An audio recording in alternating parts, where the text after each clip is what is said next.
오늘부터는 민법 들어가도록 하겠습니다. 민법은 가등법이랑 같이 할 거고, 이거 끝나고 나면 29회가 다 끝나네요. 드디어.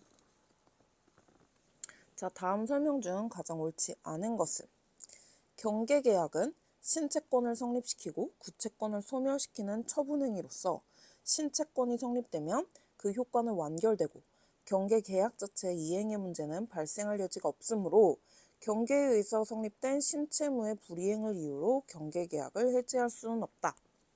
자, 경계계약을 했어요. 경계계약은 구채권을 소멸시키고 신채권을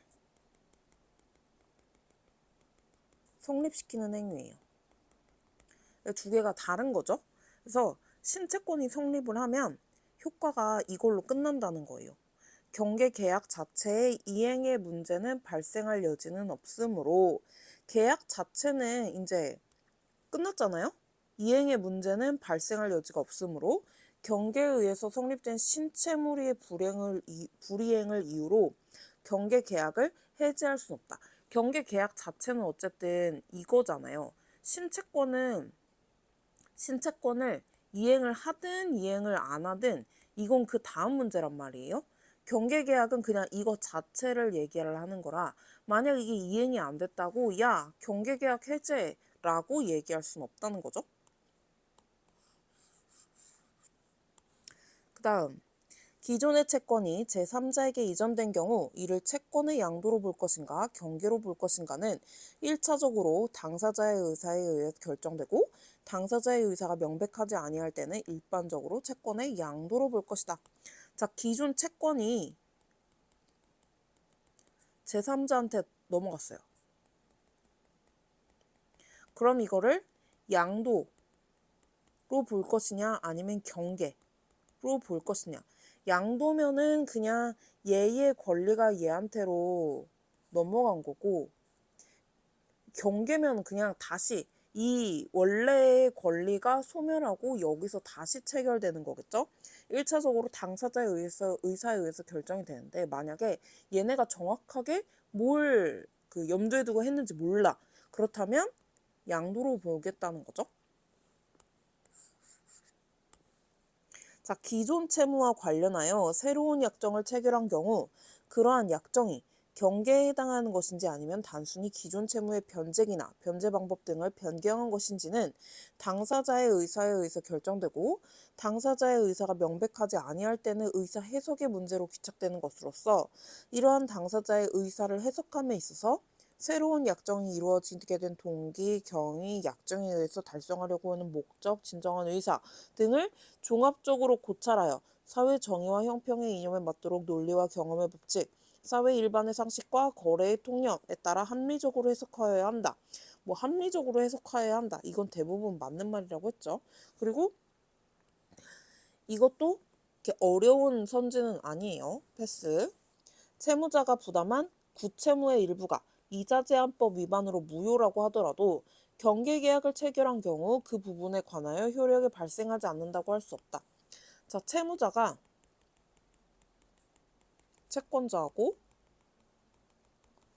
이제 계약을 했어요. 이거를 구채무라고 하는데 일부가 무효예요. 이자제한법 때문에. 그런데 경계계약을 체결을 했단 말이죠. 이거를 이제 소멸시키고 새로운 계약을 체결을 하는 걸 경계계약이라고 하겠죠. 근데 이 부분에 관해서 효력이 발생하지 않는다고 할 수 없다라는데 여기서 무효잖아요. 무효인 거는 이제 경계계약으로 넘어왔더라도 이거를 그러니까 그 기존 채무의 경계에 해당하는 것인지 기존 채무의 변제기나 변제 방법 등을 변경한 것인지는 당사자에 의해서 의사에 의해서 결정된다고 했으니까 이게 그대로 넘어왔는데 경계계약일 수도 있어요. 근데 여기서 이자제한법의 무효가 된 부분이 경계계약으로 넘어오면 리셋되니까 그 부분도 유효한 거 아니냐라는 게 문제인 거죠. 근데 당연히 아닙니다. 무효인 거는 새로운 계약으로 넘어가도 유효가 될 수 없겠죠. 현실적인 자금의 수수 없이 형식적으로만 신규 대출을 하여 기존 채무를 변제하는 이른바 대환, 특별한 사정이 없는 한 형식적으로 별도의 대출에 해당하나 실질적으로는 기존 채무의 변제기의 연장에 불과하여 경계라고 할 수 없다. 그러니까 대출 갈아타기죠. 현실적으로 내가 이제 돈을 받진 않았어. 대출금을 받진 않았어. 형식적으로 근데 신규 대출을 했어요. 고객님 새로운 대출 상품이 나왔는데 이걸로 갈아타시면은 이자가 훨씬 적어요. 라고 해가지고 그럼 그걸로 갈아탈게요. 했는데 기존 채무를 그럼 기존 대출을 그 신규 대출로 갚을 거란 말이죠. 이걸 대환이라고 하는데 특별한 사정이 없는 한 형식적으로는 별도의 대출을 받은 건 맞지만 실질적으로는 기존 채무 원래 여기까지였었는데 고객님 새로운 대출 상품으로 이제 만기도 다 되셨고 하니까 갈아타기 하시면 라고 해가지고 갈아탄 것 뿐이니까 경계라고 할 수 없고 변제기의 연장이라고 봐야 된다는 거겠죠. 자, 2번 가족법입니다. 친자관계 등에 관한 설명 중 가장 옳지 않은 것은 민법은 입양의 요건으로 동의와 허가 등에 관하여 규정하고만 있을 뿐 존속을 제외하고 혈족의 입양을 금지하고 있지 않으므로 조부모가 손자녀를 입양하여 부모-자녀 관계를 맺는 것도 가능하다. 혈족의 입양을 그러니까 부모가 자식을 입양하는 건 말이 안 되잖아요. 그러니까 그거는 안 되고 조부모가 손자녀를 입양하여 부모자녀 관계를 맺는 것도 가능하다. 그래서 할머니 할아버지가 이제 그 손자 손녀를 그 자식으로 입양을 해가지고 키울 수도 있는 거죠. 여러 가지 집안 사정에 의해서. 자, 인지해소 확정 판결에 의해서 일단 부와 자 사이에 친자관계가 창절된 이상 확정 판결에 반하여 친생자 관계 부존재소로서 당사자 사이에 친자관계가 존재하지 않는다고 다툴 수는 없다. 자, 인지해소는 말 그대로 약간 제가 제 아들인 거를 제 자식인 거를 알아요 라고 얘기를 하는 거예요. 이거를 자식이 제기를 할 수도 있고 그쵸? 제가 저 사람 자식이에요 라는 거를 인정해 달라고. 그래서 인지해소를 확정 판결에 의해서 부와 자 사이에 일단 친자관계가 창설이 됐어요. 그러면은 그렇구나 내 자식이구나 우리 아빠구나 우리 엄마구나 부만 할 수 있지. 사이에 친자관계가 창설이 된 이상 확정 판결에 반하여 친생자 분들 친자관계를 창설을 했잖아 인지해소에 의해서. 여기서 갑자기 친생자 관계 부존재소를 해가지고 갑자기 여기에 대해서 제 자식 아니에요. 저 사람 제 아빠 아니에요. 라고 할 수는 없다는 거죠. 인지해소 했잖아. 뜬금없이. 해서 친제관계 창설됐잖아. 그러면 친생자 관계 부존재소를 제기를 할 수가 없는 거죠. 자, 아내가 혼인 중 남편이 아닌 제3자의 정자를 제공받아 인공수정으로 자녀를 출산한 경우 친생추정의 규정을 적용하여 인공수정으로 출생한 자녀는 남편의 자녀로 추정된다. 그러니까 엄마가 있고 아빠가 있으면 엄마가 애를 낳으면 무조건 아빠의 자식으로 추정이 되는 거예요. 그래서 되게 유명한 사건이 있었죠. 와이프가 상간남 애 아이를 임신을 해가지고 엄마가 아이를 낳으면서 죽었는데 이제 병원에서 남편한테 이 아이를 데려가라고 약간 아동 방임인가? 뭘로 신고를 했죠. 그래서 법원에서 이거 내 자식 아니에요. 하지만 이거는 추정되기 때문에 어쩔 수 없이 네 자식이다. 일단 데리고 가라. 이렇게 판결이 난 적이 있었죠. 그래서 되게 억울한 일이 많다고 대대적으로 손을 본다 어쩐다 뭐 이런 얘기가 많이 있었는데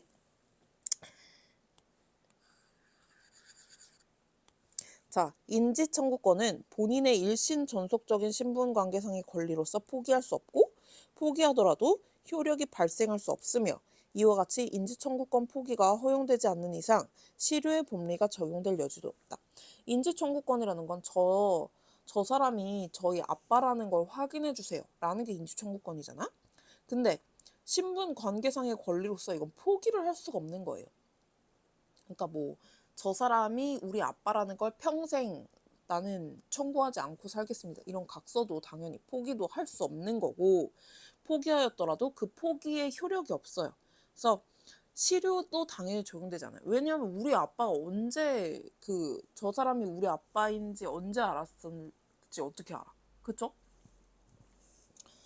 성전환자가 미성년자 자녀가 있는 경우에는 가족관계 등록부에 기재된 성별을 정정하여 미성년자인 자녀의 법적 지위와 그에 대한 사회적 인식에 곤란을 초래하는 것까지 허용할 수 없으므로 미성년자인 자녀를 둔 성전환자의 성별 정정은 허용되지 않는다.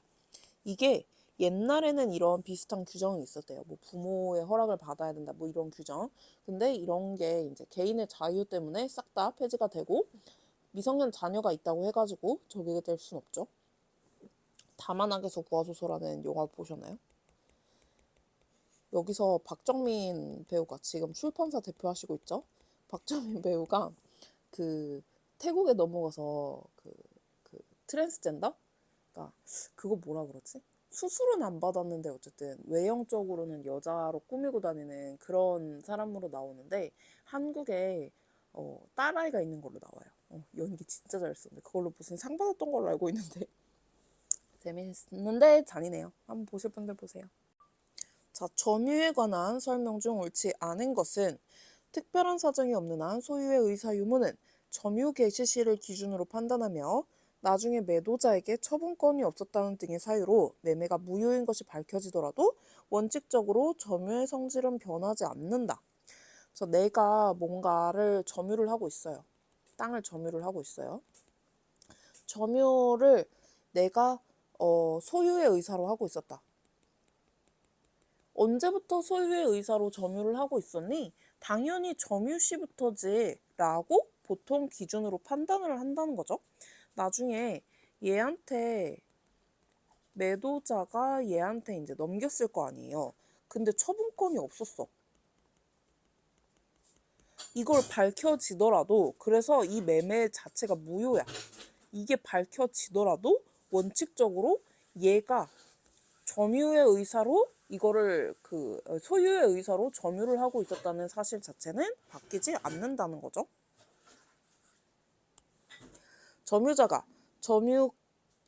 점유자의 점유가 소유의 의사 있는 자주점유인지 아니면 소유의 의사 없는 타주점유인지의 여부는 점유자의 내심의 의사에 의해서 결정되는 것이 아니라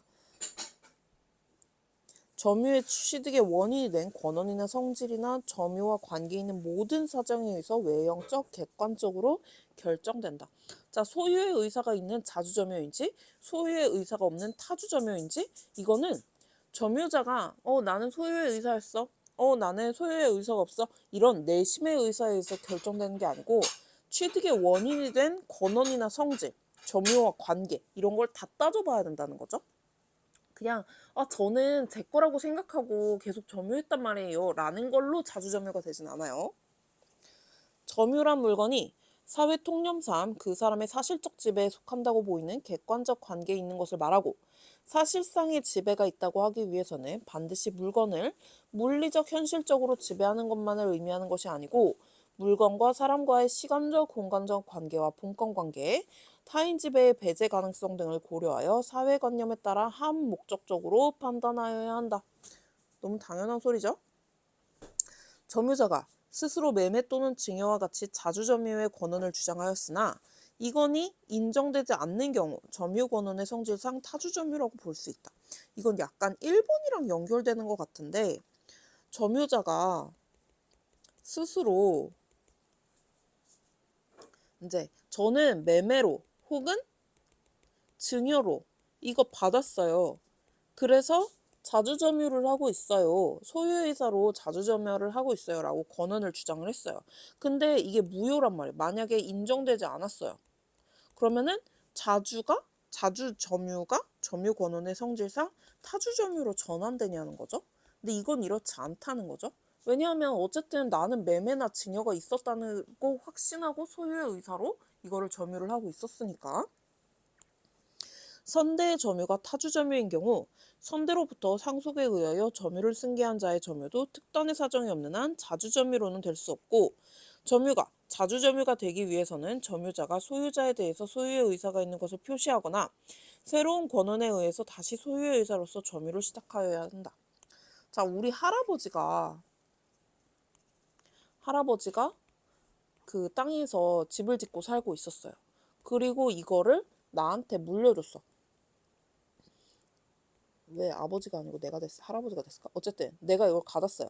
상속에 의해서 상속을 받았는데 그러면은 할아버지도 타주점유였기 때문에 당연히 나도 타주점유가 된단 말이에요. 내가 자주점유가 되기 위해서는 소유의 의사가 있는 것을 표시하거나 새로운 권한에 의해서 다시 소유의 의사로서 점유를 시작해야 된다. 그러니까 소유자한테 저 땅 살래요 라는 걸 의사를 표시하거나 아니면 이 땅 제가 가져도 돼요? 하다못해 이런 적이라도 의사를 표시를 했었어야 된다는 거죠. 자, 손해배상에 관한 다음 설명 중 옳지 않은 것을 모두 고르시오. 박스형이 제일 싫은데.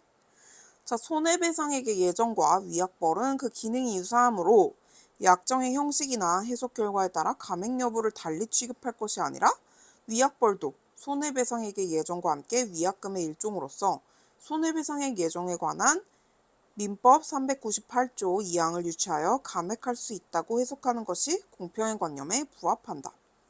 자, 손해배상액 예정에 관해서는 그 감액이 가능하잖아요.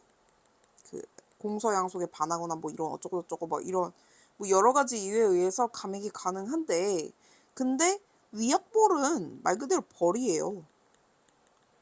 그러니까 이것처럼 감액을 할 수가 없어요.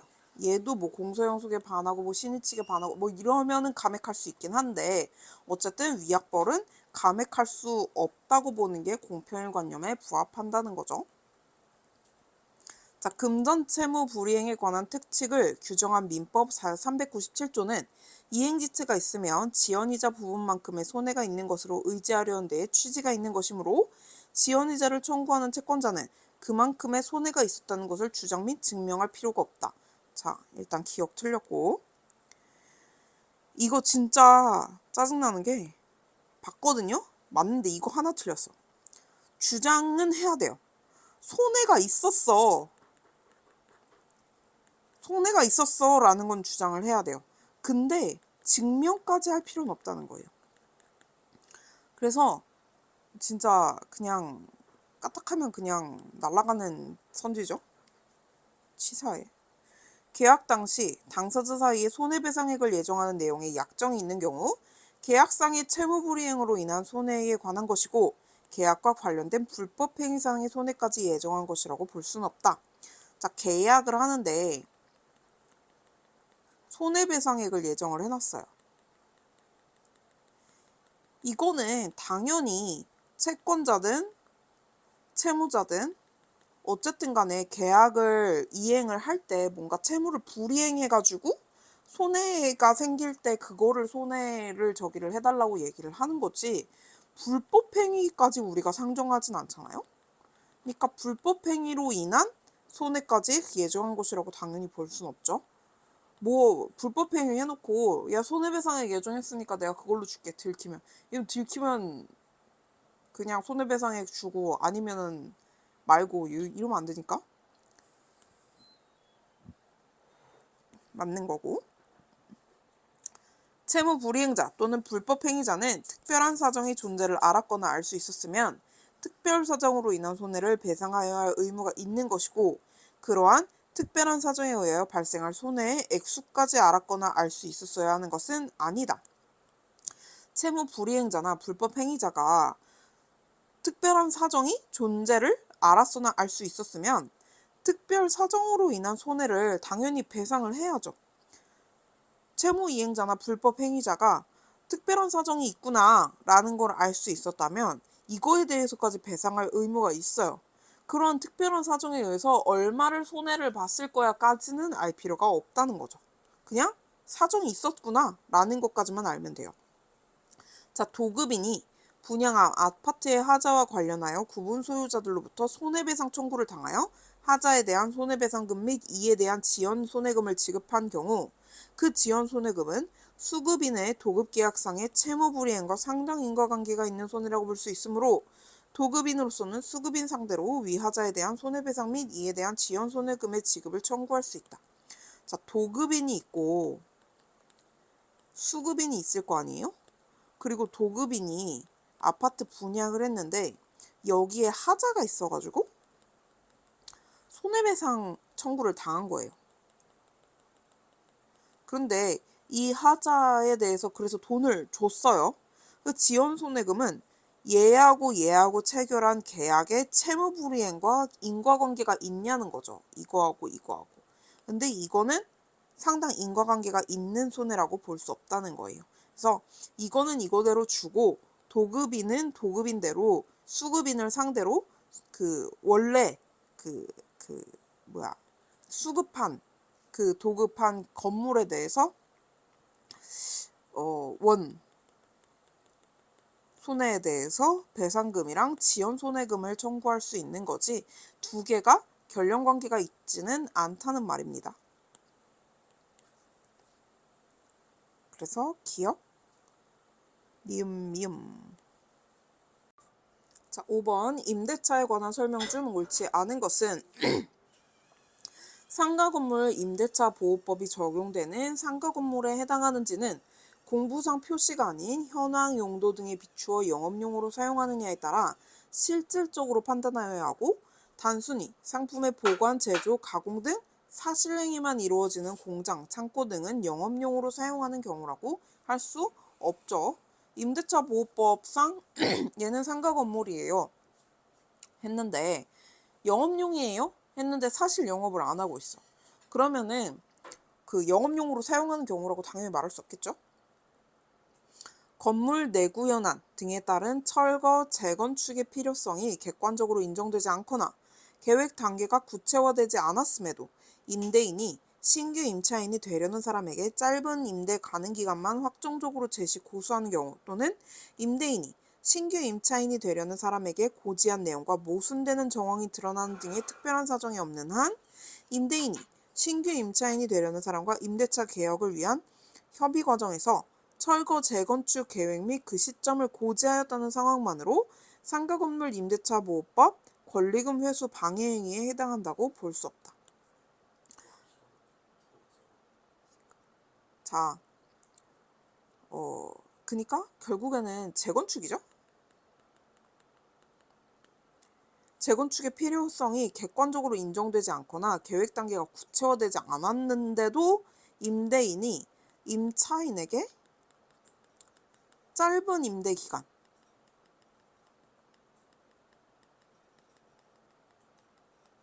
만 고수한다. 저희 3개월밖에 대여 안 해요. 약간 이런 거. 혹은 임대인이 신규 임차인이 되려는 사람에게 고지하는 내용과 모순되는, 그러니까 사기죠. 정황이 드러나는 등의 특별한 사정이 없는 한 임대인은 신규 임차인과 임대차 계약을 체결을 위한 협의 과정에서 저희 철거랑 재건축 계획이 있어요. 시점이 이쯤 될 것 같아요. 라는 고지하였다는 사정만으로 권리금 회수 방해 행위에 해당한다고 볼 수 없다는 거죠. 여기서 왜 권리금 방해가 나오는지 잘 모르겠어요. 자, 차임 지급 채무는 지급에 확정된 기일이 있는 경우에는 그 지급 기일 다음 날부터 지치 책임이 발생하고 보증금에서 공제되었을 때 비로소 채무회 및 그에 따른 지체 책임이 소멸되는 것이므로 연체 차임에 대한 지연 손해금의 발생 종기는 다른 특별한 사정이 없는 한 목적물이 반환되는 때가 아니라 임대차 계약이 해지되는 때라고 할 것이다. 자, 임대차 계약이 해지됐는데 만약 목적물 반환을 안 했어. 그럼 그 다음 날부터 이 지연 이자는 어떻게 할 거야? 그러니까 목적물이 반환되는 때로 봐야 된다는 거죠. 임차인이 임대인의 동의를 받지 않고 제3자에게 임차권을 양도하거나 전대하거나 하는 방법으로 임차물을 사용 수익하더라도 임대인이 이를 이유로 임대차 계약을 해지하거나 다른 사유로 임대차 계약이 적법하게 되지 않는 한 임차인에 대해서 여전히 차임 청구권을 가지므로 임대차 계약이 존속한 한도 내에서 제3자에게 불법 점유를 이유로 한 차임 상당의 손해배상 청구나 부당이득 반환 청구를 할 수 없다 할 것이다. 이거는 도대체 누굴 위한 법인지 잘 모르겠어요. 자, 임대인이 임차인한테 임대를 했어요. 근데 임차인이 임대인한테 동의도 받지 않고 다른 사람한테 이거를 양도한다거나 혹은 전대해가지고 사용수익을 한다거나 이렇게 사용수익을 하게 되면은 임대인이 이를 이유로 임대차 계약을 어머 이거 뭐야 해지해 혹은 다른 사유로 임대차 계약이 적법하게 종료되거나 하지 않는 한 임대인은 임차인에 대해서 여전히 차임 청구를 할 수 있죠. 야 월세 내놔 할 수 있죠.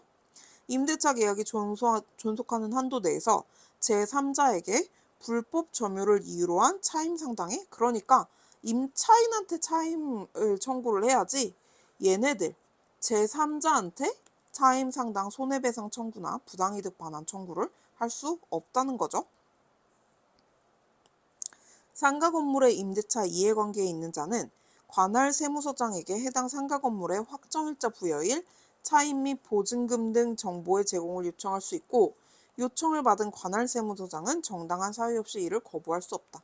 그래야 내가 이거가 관련이 있는 이해관계인이면 이게 차임이 얼마인지 확정일이 언제쯤 부여가 됐는지 이런 거를 확인할 수 있어야 리스크를 줄일 수가 있겠죠.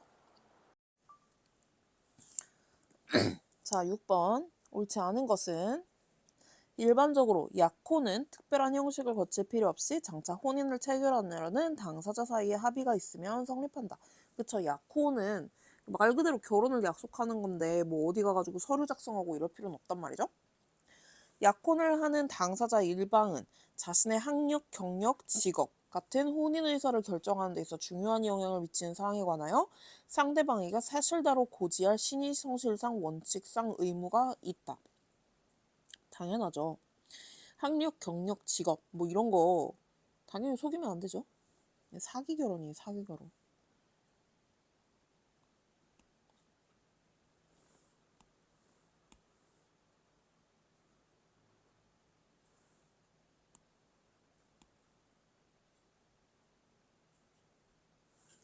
약혼 예물이 수수된 경우 특별한 사정이면 일단 부부관계가 성립하고 혼인이 상당 기간 지속된 이상 후일 부부의 일방의 귀책 사유로 혼인이 해소되어도 약혼 예물의 반환을 구할 수는 없다.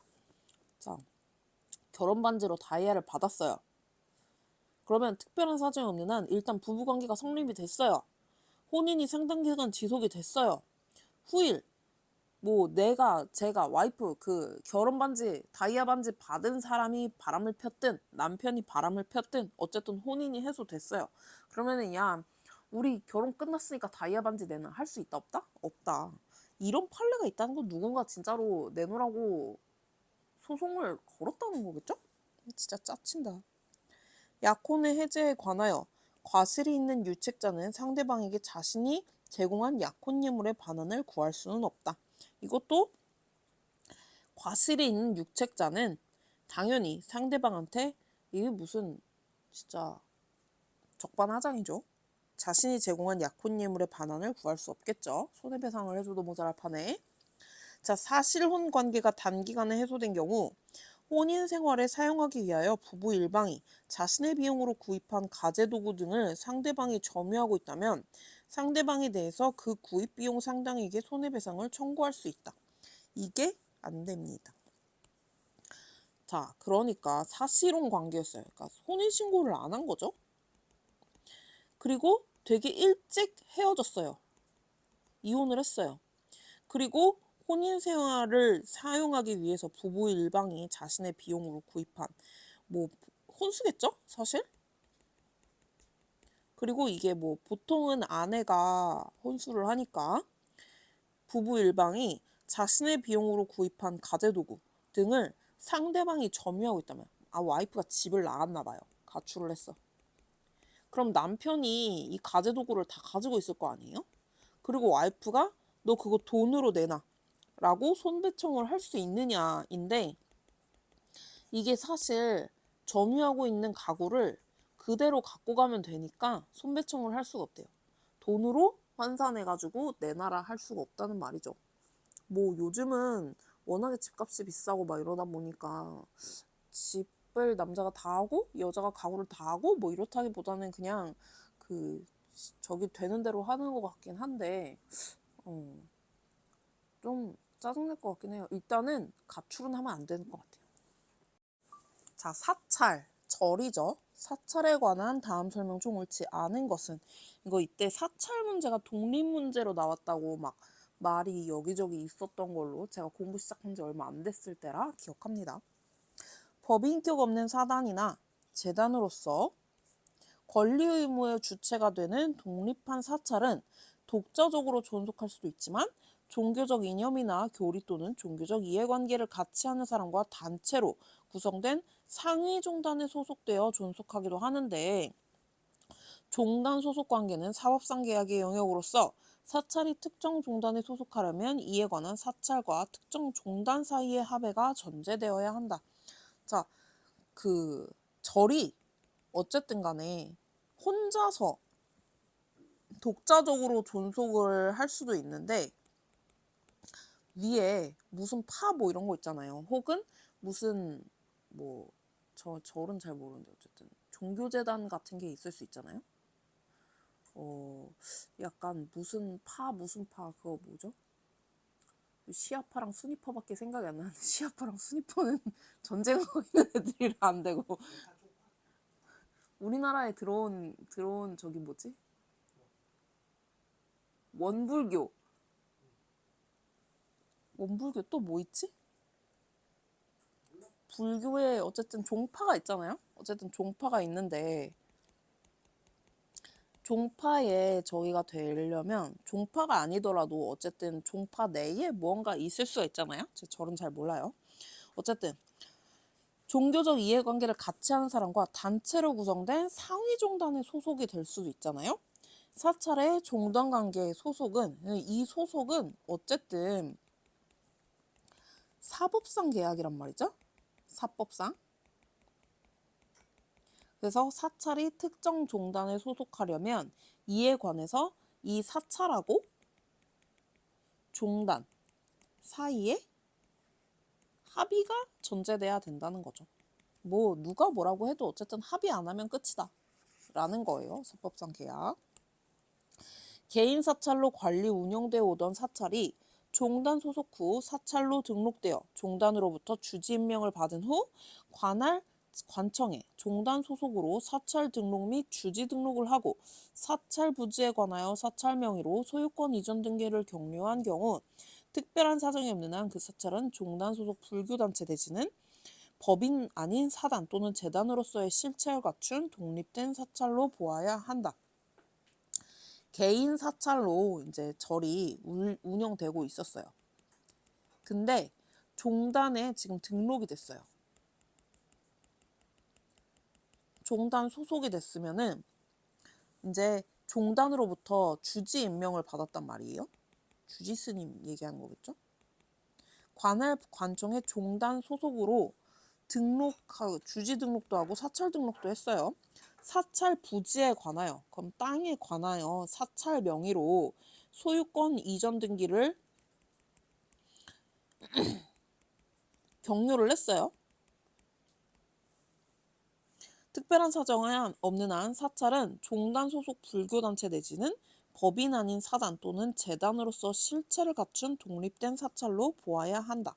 왜냐하면 사찰 명의로 어쨌든 소유권 이전을 격려를 했잖아요. 사찰 이름으로 이제 소유권을 가진 거잖아요. 그러니까 이제 실체를 갖춘 독립된 사찰로 보아야 한다는 거겠죠.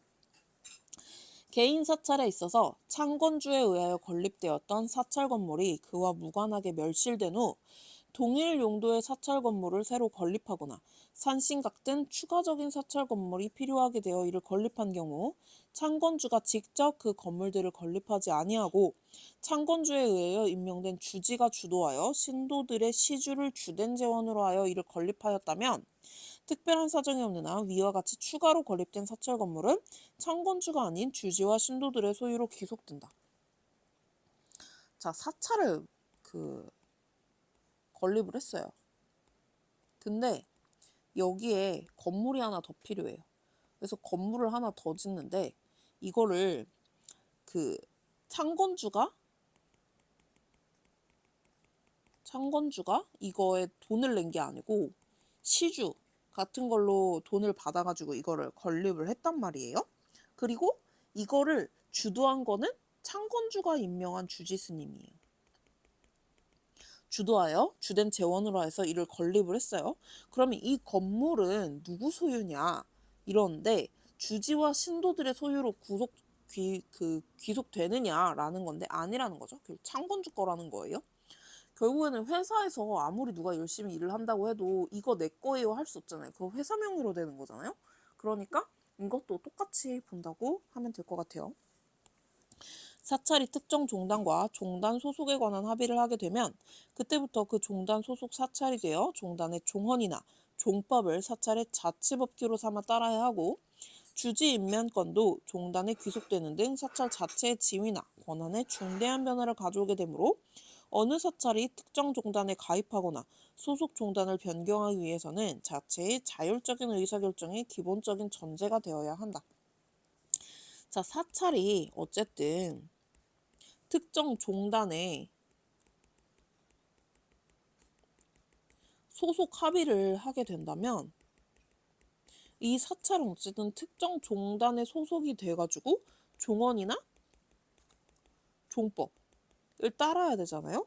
주지 임명권도 그리고 특정 종단에서 주지 스님 이 사람으로 라고 하게 되면 될 수도 있으니까 큰 변화란 말이죠. 그래서 어느 사찰이나 특정 종단에 가입하거나 종단을 변경하기 위해서는 얘의 자율적인 의사가 제일 중요하다는 거예요. 그러니까 얘가 강제적으로 가입시킨다거나 강제적으로 밑으로 끌고 온다거나 이게 가능하다 불가능하다? 불가능하다.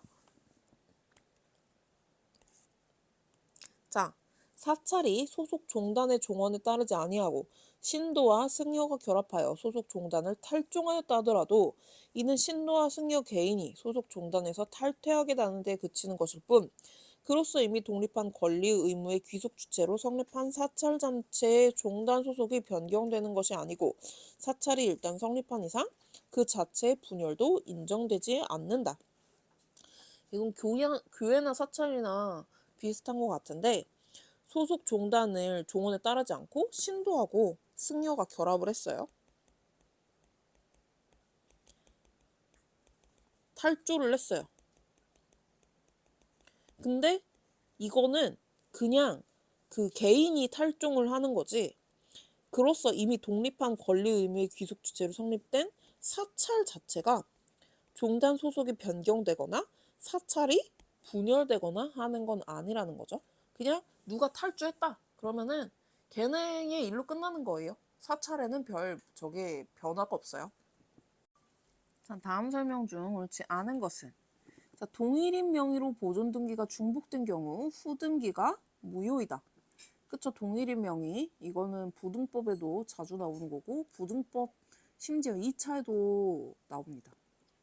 자기 앞으로 소유권이 등기가 되어 있지 않았고 법률에 의해 소유권을 취득하지도 않은 사람이 소유권자를 대위해서 현재 등기 명의인을 상대로 등기의 말소를 청구할 수 있을 뿐인 경우 진정한 등기 명의의 회복을 위한 소유권 이전 등기를 청구할 수 없다. 이 진등명 자체가 자기 앞으로 소유권 등기가 되었거나 법률에 의해서 소유권을 취득했거나 이런 요건이 필요한데 그러지도 않은 사람이 소유권자를 대위해가지고 현재 등기 명의인을 상대로 등기 말소를 청구할 수 있을 뿐이면 당연히 진등명은 할 수 없겠죠. 자, 멸실된 건물의 보존 등기를 신축한 건물의 보존 등기로 유용하는 것은 허용되지 않아요. 왜냐하면 멸실되고 다시 지어진 건물이 두 개의 동일성이 있다고 볼 수 없으니까. 멸실 회복 등기에 있어 전 등기의 접수 연월일, 접수 번호 및 원인 일자가 각 불명이라고 기재되었다 하더라도 별다른 사정이 없는 한 등기관에 의해서 적법하게 수리되고 처리된 것이라고 추정된다. 이게 등기 부등법에서 얘기하는 적법 절차 추정이라는 건데 어쨌든 이게 다 불명으로 되어 있더라도 어쨌든 등기가 격려됐다. 그러면 적법한 절차에 의해서 등기가 격려된 것으로 추정한다. 라고 생각하는 거죠. 자, 근저당권 설적 등기가 불법 말소된 경우 회복 등기를 구하는 본안 소송에서 승소 판결을 받으면 후순위 근저당권자가 있더라도 바로 회복 등기를 할 수 있다. 승소 판결을 받았더라도 이게 회복 등기 승소 판결이잖아요. 회복 등기는 회복 등기고 후순위 근저당권자가 있으면 또 이 근저당권자를 상대로 근저당권을 말소를 하는 그거 소송에서 또 승소를 해야 돼요. 혹은 승낙서를 첨부를 하거나. 그러지 않으면 회복 등기 승소한 것만 가지고는 근저당권자를 그 후순위 근저당권자가 있더라도 바로 회복 등기를 할 수는 없어요. 말소 소송을 하든 혹은 그 근저당권자한테 나 회복 등기한다고 승낙서를 받든 뭐 이렇게 해야 되죠. 자, 9번. 부동산 점유 취득 시효에 관한 설명 중 옳지 않은 것은 구분 소유적 공유 관계에 있는 토지 중 공유자 1인의 특정 구분 소유 부분에 관한 점유 취득 시효가 완성된 경우라면 다른 공유자의 특정 구분 소유 부분이 타에 양도되고 그에 따라 토지 전체에 대한 공유 지분에 관한 지분 이전 등기가 격려되었다 하더라도 점유자는 취득 시효의 기산점을 임의로 선택하여 주장할 수 있다. 자, 구분 소유적 공유 관계라는 거는 그 대외적으로는 공유인데 어쨌든 그 대내적으로 A랑 B랑 이렇게 갈라가지고 여긴 내 땅, 저긴 네 땅 이렇게 하고 있다는 거잖아요. 공유자 1인이 특정 구분 소유 부분에 관해 점유 취득 시효가 완성이 됐어요. 다른 공유자의 특정 부분이 타에 양도되고 이게 양도가 됐어요. 그에 따라 토지 전체에 대한 공유 지분에 관한 지분 이전 등기가 격려가 됐어요.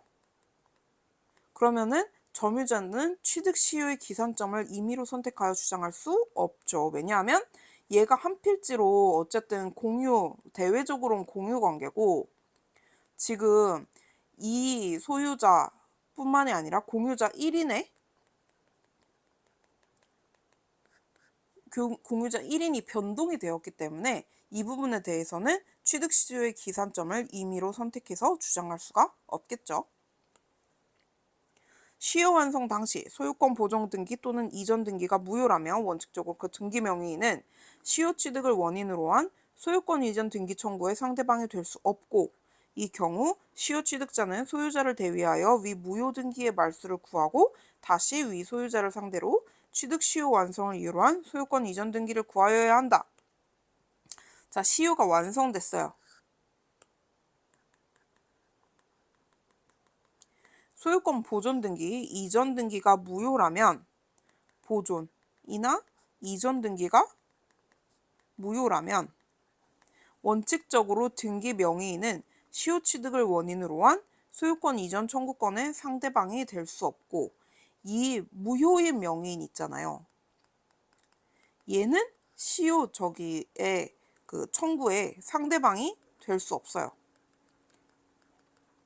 이 경우 시효 취득자는 소유자를 대위해서 원래 소유자가 있을 거 아니에요? 그래서 그 무효 등기에 말소를 구해야죠. 대위해서 말소를 구하고 그 다음에 원래 소유자를 상대로 먼저 말소를 한 다음에 원래 소유자를 상대로 시효 취득을 이유로 한 소유권 이전 등기를 구해야겠죠. 점유로 인한 소유권 취득 시효 완성 당시 미등기로 남아있던 토지에 관하여 소유권을 가지고 있던 자가 취득 시효 완성 후에 그 명의로 소유권 보존 등기를 마쳤다 하더라도 소유권 변경에 관한 등기가 아니므로 그러한 자를 취득 시효 완성 후에 새로운 이해관계인으로 볼 수 없다. 자, 점유로 인한 자평공 소유권 취득 시효 완성 그 점유를 했는데 당시 미등기였단 말이죠. 미등기에 관해서 소유권을 가지고 있던 자가 취득 시효 완성 후에 그 명의로 소유권 보존 등기를 마쳤다고 하더라도 이는 소유권 변경에 관한 등기가 아니더라도 소유권 보존 등기를 마쳤어요. 그러한 자를 취득시효 완성 후에 이해관계인으로 볼 수 있느냐? 못 본다는 거죠. 왜냐하면 이건 소유권 변경에 관한 등기가 아니잖아요. 보존 등기는 최초로 하는 건데. 그쵸? 타인 소유의 토지에 분묘를 설치한 경우 20년간 평온공연하게 분묘의 기지를 점유하면 지상권과 유사한 관습상의 물건인 분묘기지권을 시효로 취득한다는 것은 오랜 세월 동안 지속되어 온 관습 또는 관행으로서 법적 규범으로 승인되어 왔고 장사 등에 관한 시행일인 2001년 1월 13일 이전에 설치된 분묘에 관해서 현재까지 유지되고 있다고 보아야 한다. 당연하죠. 저번에 현재까지 유지될 수 없다라는 말로 바꿔서 나온 적 한 번 있었어요. 근데 당연히 말이 안 되죠. 그러면 분묘기지권 없으니까 지금 그 묘지가 있는 거는 땅 주인들한테 싹 다 돈을 주거나 아니면 싹 다 이장을 하거나 뭐 이래야 되는데 말이 안 되잖아요. 점유자가 소유자를 상대로 소유권 이전 등기 청구 소송을 제기하면서 원인으로 취득 시효 완성이 아닌 매매를 주장함에 대해서 소유자가 이에 응소하고 원고 청구 기각의 판결을 구하면서 주장 사실을 부인하는 경우 시효 중단 사유의 하나인 재판상의 청구에 해당한다고 할 수 없다. 자, 점유자가 소유자한테 소유권 이전 등기 청구를 했어요. 근데 청구 원인으로 취득 시효가 아니고 매매를 주장을 했어요. 소유자가 이게 응소를 했단 말이죠. 원고 청구 기각해주세요. 제 이상한 소리예요. 판결을 구하면서 원고의 주장 사실을 부인을 하는 경우 시효 중단 사유의 하나인 재판상 청구에 해당한다고 볼 수 없다. 응소가 재판상 청구는 아니라는 거죠. 저 재판상 청구했으니까 소멸시효 중단됐어요 라고 할 수 없다는 거죠. 자, 부진정 연대 채무에서 채무자 1인에 대한 재판상 청구 또는 채무자 1인이 행한 채무의 승인이 소멸시효의 중단 사유나 시효이익의 포기는 다른 채무자에겐 효력을 미치지 않는다. 그쵸? 소멸시효. 특히 부진정 연대 채무는 각자 알아서 채무를 저기를 하는 거기 때문에 소멸시효가 한 명한테 중단됐다고 해서 다른 한 명한테도 중단됐다고 볼 수는 없죠. 후순위 담보권자, 선순위 담보권의 피담보 채권이 소멸하면 담보권의 순위가 상승하고 피담보 채권에 대한 배당액이 증가할 수 있으므로 선순위 담보권의 피담보 채권에 관한 소멸시효가 완성됐다고 주장할 수 있다. 이거 아니에요. 자, 후순위 담보권자가 있고 선순위 담보권자가 있어요. 그러면은 선순위 담보권자의 피담보 채권이 소멸하면 얘의 배당액이 증가할 수 있으니까 얘의 소멸시효를 완성됐다고 주장을 할 수가 있다라는 건데 이건 못해요. 안 돼요. 보증채무에 대한 소멸시효가 중단되는 등의 사유로 완성되지 아니하였다고 하더라도 주채무에 관한 소멸시효가 완성된 경우 시효 완성의 사실로서 주채무가 당연히 소멸되므로 보증채무는 부종성에 따라 보증채무 역시 당연히 소멸된다. 그쵸? 보증채무는 주채무에 딸려있는 채무니까 주채무가 소멸하면 당연히 보증채무도 사라지겠죠? 특별한 사정이 없는 한 임침을 반환 청구권의 소멸시효는 임치계약이 성립돼서 수취득이 인도된 때부터 진행하는 것이지 임치계약을 해지한 때부터 진행한다고 볼 수 없다. 그쵸? 임치인이 오늘부터 계약 해제 이렇게 하면 그때부터 소멸시효가 진행할 수는 없는 거잖아요. 주임법에 따른 임대차에서 임차인이 임대차 종료 후 동시이행 항변권을 근거로 임차 목적물을 계속 점유하고 있는 경우 보증금 반환 채권에 대한 소멸시효가 진행하지 않는다. 그쵸? 동시이행 항변권 권리가 있어서 그거를 근거로 점유를 하고 있고 그러니까 소멸시효 권리 위에 잠자는 자라고 할 수 없어서 소멸시효가 중단된다고 할 수는 없겠죠?